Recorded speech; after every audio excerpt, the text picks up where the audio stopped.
Narito na ang programang Usapang Pangkapayapaan, Usapang Pangkaunlaran. Hosted by Lieutenant Colonel Jerry Zamudio at ang Batikang broadcaster ng DZRH at KBP Golden Dove Awardee na si Bing Formento, kasama ang mga pili at respetadong personalidad ng bayan. Colonel Rolando Junco, Lieutenant Colonel Arnel Villarreal, Past President Ding Andal, President-elect Alvin Castillo at Director Mar Amparo ng Rotary Club of Lipa South, President Ped Calao ng Batangas Chamber of Commerce and Industry, President Dean Go of Lions Club of Rosario, Meds Kahanding ng Philippine Action Group for Social Responsibility, President Butch Nares ng Federation of Urban Poor at ang mga kabataan at iba pang mga organisasyong naniniwala sa kalagahan ng kapayapaan at kaunlaran sa Batangas. Usapang Pangkapayapaan, Usapang Pangkaunlaran. Magandang araw po sa ating mga tagapagsubaybay. Welcome po sa ating palatuntunang APAP Batangas. Usapang Pangkapayapaan, Usapang Pangkaunlaran.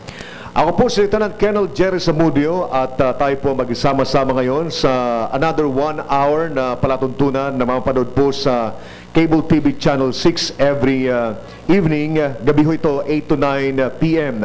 At nais ko pong i-acknowledge ang ating pong mga kasamahan po dito, sila Lieutenant Colonel Arnel Villarreal ng 740th Combat Group, si Captain Angelberto Niuda, si Lieutenant Santiago Bautista, Lieutenant Alan Soriano, and si incoming President Alvin Castillo, and ang ating pong kaibigan na galing po sa PAI, siya po nag-represent po ng Philippine Institute of Civil Engineers dito po sa Batangas, si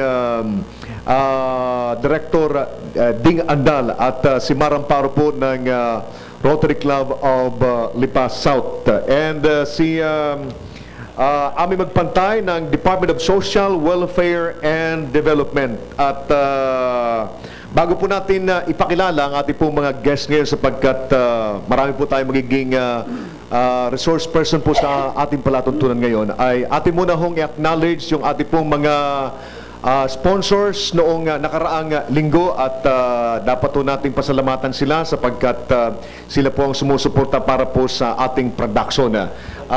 Aming pakipasalamatan yung mga sponsors natin. Ang ating pong mga sponsors noong nakaraang program natin last Sunday ay ang Silpo Joyce Home Appliance, ang Sampaguita Mart at ang Postal Bank. So maraming salamat po sa inyong tulong at naitataguyod itong ating programang Up Batangas. Thank you very much. Sila po yung mga sponsors natin the other week, at sana po ay magtuloy-tuloy po ang ating palatuntunan. Mga kaibigan, ngayon ho ay dalawa po ang ating bisita po sa unang portion po ng ating palatuntunan. Ang isa po ay ang manager po ng Job Crest Management Incorporated. Ang pag-uusapan natin dito ay tungkol po sa trabaho. And then ang susunod po ay yung napakahalagang elemento po ng ating pang-araw-araw na pagmumuhay, yung tubig. At nandito po ang chairman ng Lipa Metro Lipa Water District, at ang magpapakilala po dito ay si Ding Andalding. Ay kasama nga po natin dito ang ating chairman ng Metro Lipa Water District. Siya po ay isang ginoong napakasipag, at siya po ay hindi lamang siya chairman ng Metro Lipa Water District Board of Trustees, kung hindi siya ay isang masipag na negosyante. Siya ang may-ari ng Sunny Clean na lumilinis ng napakaraming mga labada dito sa buong Southern Luzon. Siya po ay matagal ng chairperson, at nagkaroon ng sa kanyang pananungkulan ay nagkaroon ng maraming mabuting development dito sa ating water district. Thank you very much, Ding. And another guest po ay si Lucy Piñaredondo. Siya po ang supervisor po ng Job Crest Management Incorporated. At siya po ay inimbitahan na po ng ating group commander ng 748th Combat Group. At unang-una siguro is, sir, unahin ko na muna po yung bisita po ninyo ng 748th Combat Group. Pwede ho bang bigyan nyo kami ng kaunting idea, overview ho ng ano itong Job Crest Management Incorporated, at alam ko malaki ang papel na ginagampanan nito sa ating mga kasundaluhan, especially ho sa pag-provide ng mga trabaho doon sa mga lugar na kung saan meron tayong mga sundalo, sapagkat doon sa mga malalayong mga lugar, mga kaibigan, for information po ng ating mga taga-subaybay, ang representative po natin doon, aside from the local government unit ho, ang ating mga kasundaluhan, especially doon sa mga kabundukan na ang makita ho natin ay mga uniformadong mga sundalo po natin galing sa Philippine Air Force. At there are times ho na itong mga sundalong ito ay nilalapitan po sila ng ating mga kabayan doon tungkol sa problema sa trabaho. At kaya siguro dito po sa in the course nitong performance ng trabaho po ng 740 ay nakilala po nila si Lucy. At ito ngayon ang partner po ng 748 Combat Group sa pag-provide ng trabaho sa mga kabayan po natin na nagiging kasama po ng ating mga kasundaluhan. Lucy? Good morning ho sa inyong lahat, lalo na po sa inyo. Nagkaroon na kami ng job fair dito sa Lipa, Batangas na nitong January dito sa Mesabang, Inisluban, and Mataas na Kahoy. And then we are hiring production operator na dinideploy namin sa FPIP Santo Tomas, Batangas, which is PLEC, and then SunPower, kami rin na nagde-deploy noon. And then Sumi din sa Cabuyao, Laguna. We have the ATEC Semiconductor Company, and then we have the Amcor Technology in Sucat. So actually kayo ay more on sa paghahanap ng mga workers, at kayo nag-identify ng mga companies na pagdadalhin itong mga workers na ito. Yes, sir. At dito sa parting ito, sir, kayo natulungan ng Job Crest Management Incorporated. Sir, pwedeng explain nyo sa amin, sir, kung paano ho ang partnership po ninyo ng Job Crest Management? Ganito kasi yan, yung sa mga habang yung trabaho ng mga kasundaluhan natin sa mga bayan-bayan at saka sa mga barangay, marami sa mga tao diyan lumalapit sa atin dahil walang trabaho. Isa lang yan, isa lang. So, yung isang squadron commander ko, si Lieutenant Soriano, yan nga, nakakita siya ng mapagpapasukan na So, nag-umpisa yan doon sa muna niya, sa barangay niya, kung saan naandun yung headquarters niya sa Barangay Pag-asa. So, naimbitahan niya hanggang, lumaki yung sabi ko, as long as nakakatulong tayo sa mga tao, maganda yan. Lahat naman nakaka-partner natin. At least yan, pag natulungan natin, magkatrabaho sila, mabawasan yung poproblemahin natin later on. Okay.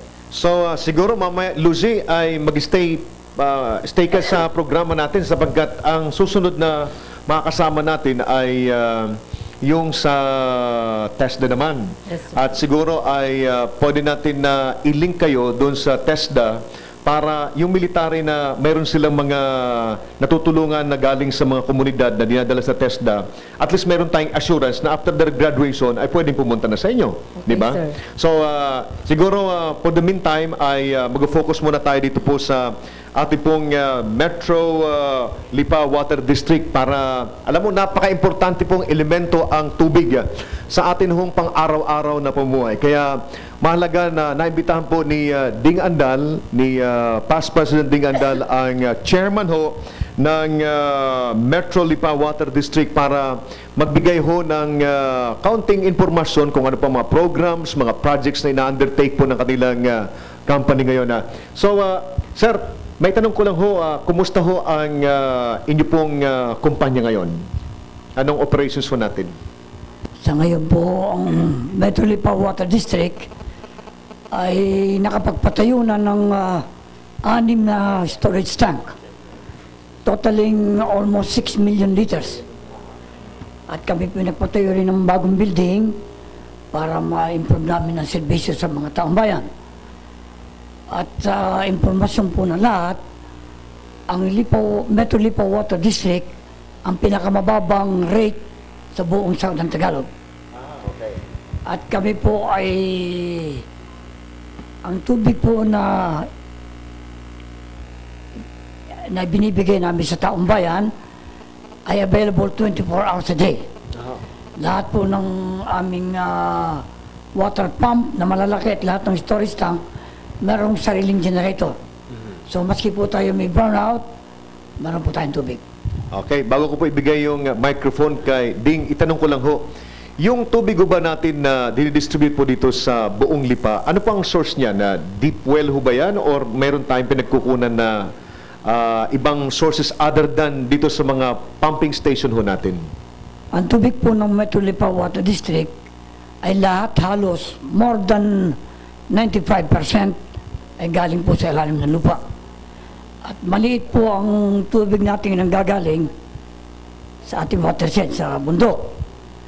Actually, yung tubig niya nanggagaling doon, ang siniservisyo lang noon, yun yung mga barangay sa paligid doon.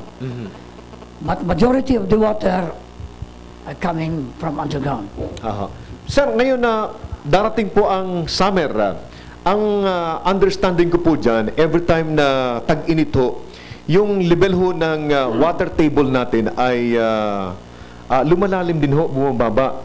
So, pagdating ho ba ng ganitong mga panahon, anong mga alternatives, anong mga measures ginagawa ninyo para yung requirements na amount ng tubig na dapat i-supply sa Lipa ay mapunan natin? Ang isa pong ginagawa namin diyan ay we make sure na lahat ng well naming binubutas will have available water even during summer.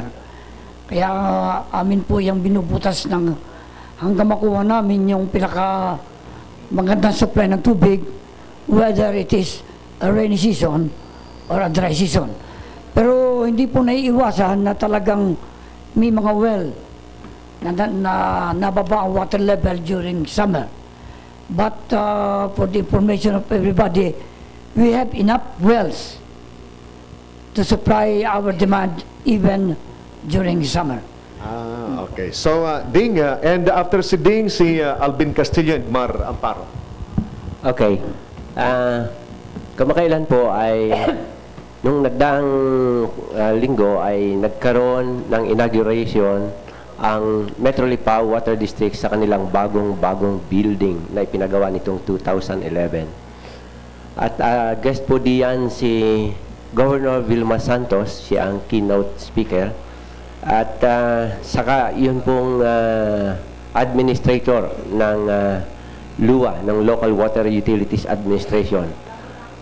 Pinuri nilang mabuti ang Metro Lipa Water District at sinabi nga ng taga-LUA, itong Metro Lipa Water District ay napakaganda ng administrasyon sapagkat sa buong Pilipinas sila ay inaalok ng pautang pero tinatanggihan nila yung pag-utang at ginagawa nila ng paraan na yung sariling kita ay mai-funnel back sa investment at ginagawa nila ng paraan na maging very efficient ang kanilang gamit ng pondo.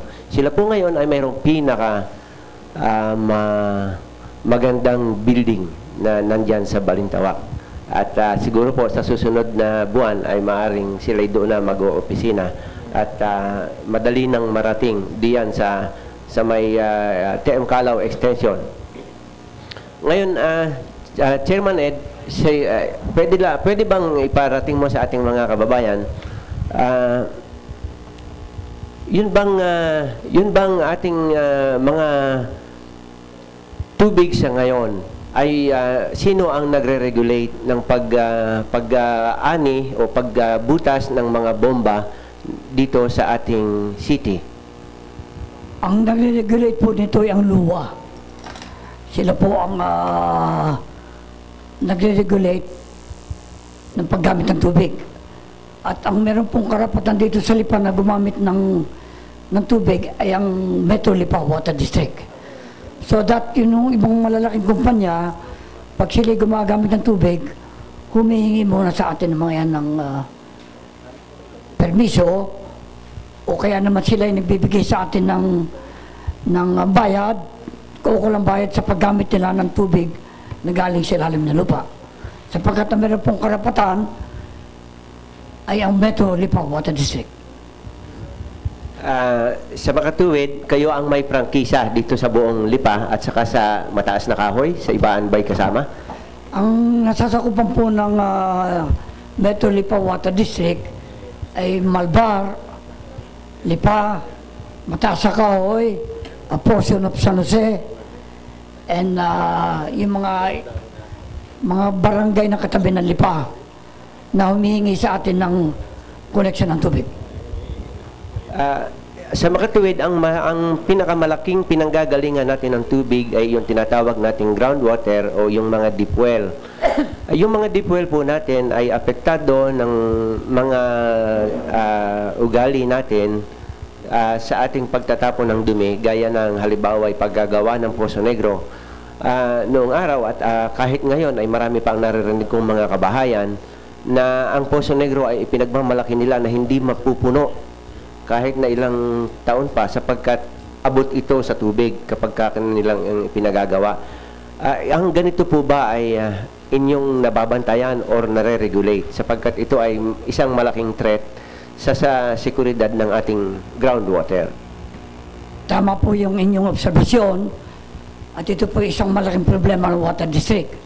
But po, the information of everybody, ang Water District po ay nagtayo ng laboratory to analyze water. Yung pong ating laboratory dito ay isa sa pinaka-modern sa buong Southern Tagalog. At ang amin pong ginagawa, lahat ng tubig na ginagamit ng taong bayan, lahat po ng tubig na nagagaling sa well, ay minomonitor po namin daily yan sa laboratory. We take samples and see to it that it is not contaminated. So I can assure the public that you are getting the best water possible sa Metro Lipa Water District. Yan po ang aming pinangangalagaan at iniiwasan na magkamaroon ng problema. Kaya po, hindi kayo dapat mag-alala tungkol sa ating tubig. Lahat po ng ating tubig, lahat ng bomba, meron tayong automatic chlorinator. Lahat ng ating deep well, dumadaan po ng automatic chlorinator. Ina-analyze po natin ang tubig na yan, kung ganong karaming content ng chlorine, kung ito bagay kontaminado o hindi. And then, regularly, meron po tayong naggagala sa nasasakupan ng Water District para kuha na ng samples ang end users para po maproteksyonan tayo sa ating mga tubig na ninom. Ano po ba yung nangyayari kung minsan na yung pagbukas namin ng gripo doon sa may bandang TM Calao ay nagkakaroon ng mga maiitim na lumalabas para po bang mga malatak? Minsan po yung nararanasan namin yan. Ano po ba yung mga ganong? Yan pong mga incidents na yan, hindi may iwasan. Una-una po ang isang rason diyan, yung ating mga lumang water lines na panahon pa ata ng hapon yun ang ginawa. Yun ho ay yari sa bakal. So, it accumulates kumakapit doon ng dumi. But kami naman po naggagawa ng regular flushing. Kami pinagtatapon ng tubig para malinis lamang ang mga linya. Pero yan pa naman po ay masigay ng kulay, ay safe po ang tubig na yan. Kaya po pag may nagrereklamo na madumi ang tubig, the first thing na aming ginagawa, puntahan yung lugar na yon, i-analyze ang tubig, and flush the system as soon as possible. Kagalang-galang na Chairman, atin muna pong i-welcome ang ating Presidente ng Batangas Chamber of Commerce, si Ginoong Ped Calao, at kasabay po niyang dumating ang Chairperson, ang Chairman ng PGMC, Pensions and Gratuity Management Center. Siya ang ulo ng pensyon ng mga veterano sa ating bayan. Ipagpatuloy po natin ang usapan tungkol dito sa tubig. So patuloy po tayo ngayon gumagamit ng tubig at tayo ay malakas ang supply, walang patid ang supply natin ng tubig maging tag-araw o tag-ulan. At sabi ninyo ay dire-diretso nga tayo ng ang ating pinagkukunan ng tubig principally ay yung groundwater natin, kung saan wala namang malayong pinanggagalingan kung hindi yung galing dito sa atin. Yung mga patak ng ulan ay bumababa dito sa lupa sa ating paligid, at nasasala ng ating lupa at umaabot doon sa ating tinatawag na aquifer. Ibig sabihin, mayroon tayong dapat na alalahanin dito sapagkat ang ating kapaligiran ay mabilis napupuno ng mga bahay, ng mga tao. Mabilis ang industrialization, mabilis ang pagdami natin. At ang ibig sabihin ay malaki ang threat na kung hindi mabibigyan ng mariing pansin yung pamamaraan ng waste disposal natin, yung ating aquifer ay maaring makontaminate gaya ng mga duming galing sa ating palengke, galing sa ating Poso Negro, galing sa ating mga basurang ikinakalat, ay yan po ay maaaring makahawa sa ating aquifer. Mayroon po ba tayong, ang Metro Lipa Water District po ba o alinmang ahensya ng gobyerno ay mayroong ginagawang paghahanda o kaya ay kasi hindi na paghahanda kasi sa kasalukuyan ay nandiyan na ang ating pangangailangan na ating protektahan ang ating groundwater na siyang pinagkukunan na ngayon ng ating tubig? Yan pong problemang yan ay hindi nasasakupan ng yung basura. Hindi po nasasakupan yan ng Metro Lipa Water District. Ang dapat po niyang mag-regulate ng ating basura sa bayan, ng ating city government. Sila po naghahakot ng basura at sila po nagbibigay ng mga batas para sundin ng mga taong bayan tungkol sa pagtatapon ng basura. But anyway, nauli ko po kanina na kami po ay complete monitoring. Mino-monitor po namin lahat ang tubig na aming hinuhukay na poso, lahat po ng tubig namin isinusupply sa taong bayan, dumadaan po yan ng monitoring. Close monitoring. Just to be sure that we are supplying potable and clean water. Sa basura po yung nakikialam po niyan ay ang ating city government.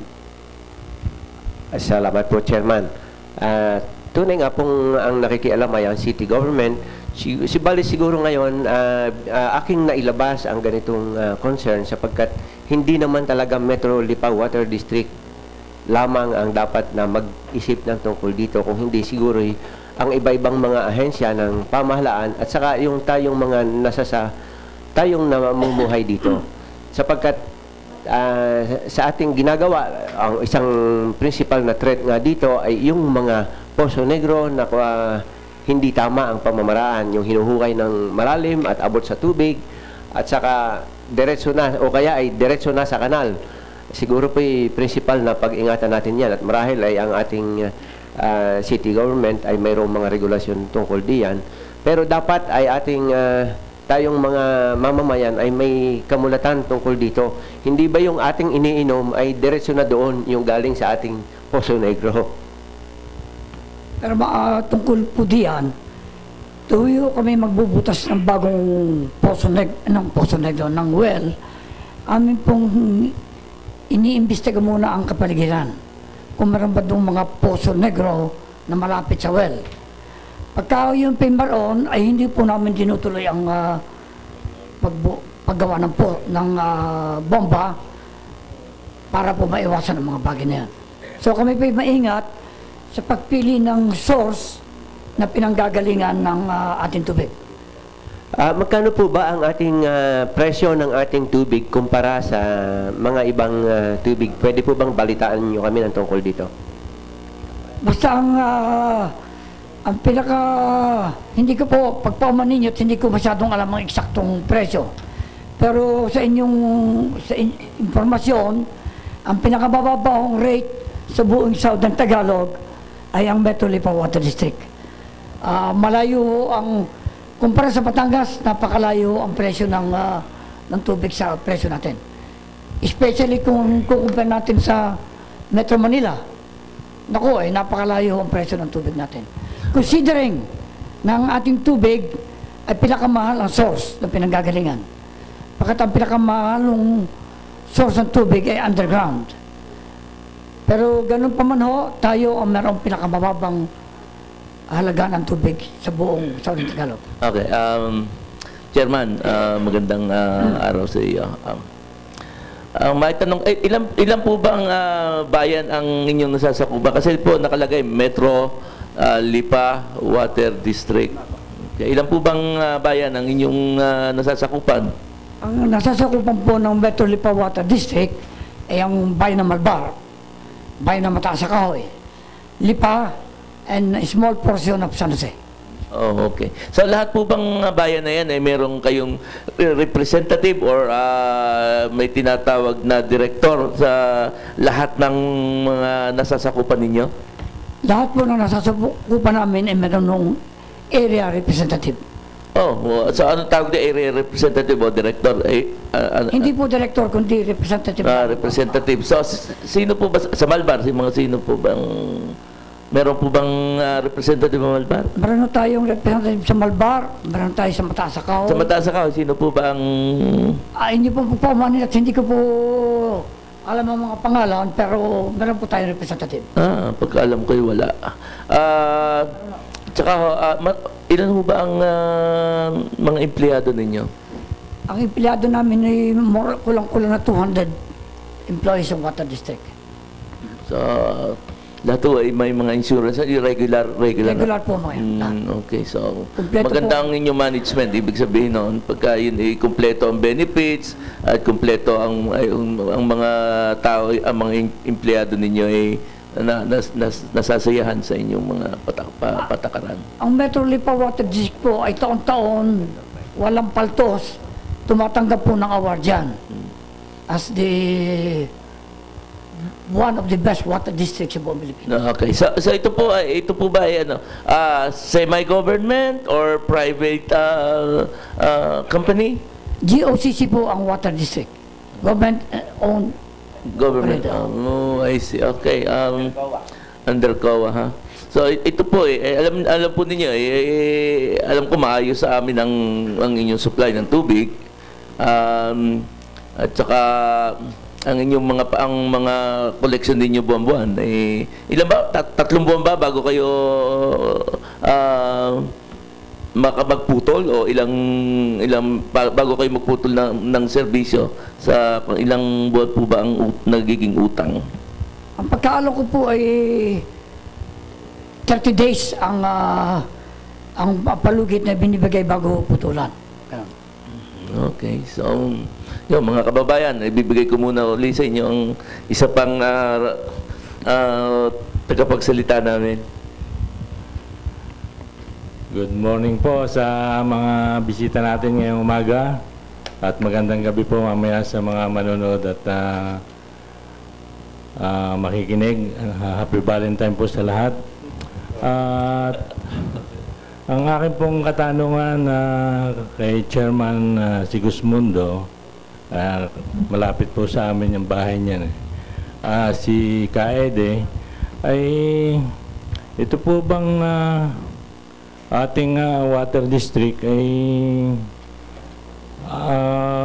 maganda po ang serbisyo?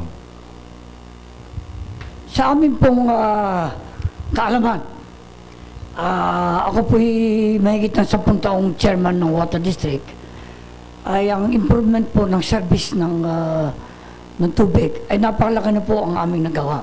Pagkat nung ako dumating diyan, wala ho tayo storage tank. Ngayon po ay ang storage tank natin ay 6 na po. Isa po sa Tibig na 1 million liters.